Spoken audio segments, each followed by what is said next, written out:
பத்துப்பஹாட்டில் சாலையில் ஏற்பட்ட தகராறு சமூக வலைதளங்களில் வைரலாகி பின்னர் தீர்வு காணப்பட்ட போதிலும் இந்த சம்பவம் குறித்த பொது விவாதம் இணையத்தில் தொடர்ந்து சர்ச்சையாகி வருகிறது.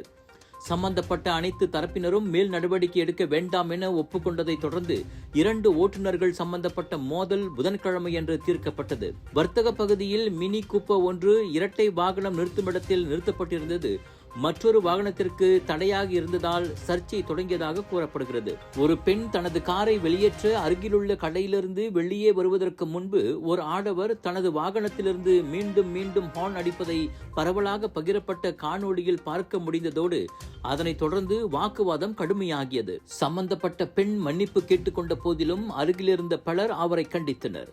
அதன் பின் வெளிவந்த இதர வீடியோக்களில் பத்துப்பஹாட் நகரத்தின் மற்றொரு பகுதியில் ஆண்கள் குழுவால் அந்த பெண் சூழப்பட்டதோடு அவரது தலையில் கை வைத்து தள்ளப்படும் காட்சியையும் காண முடிந்தது.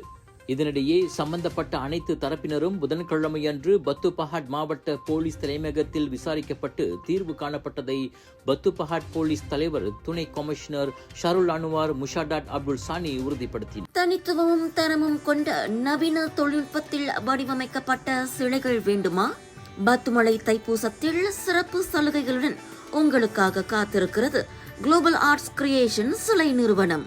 30 ஆண்டுகள் அனுபவத்துடன் நம்பிக்கையும் கலைநயமும் ஒருங்கே. ஜனவரி 30 முதல் பிப்ரவரி 8 வரை.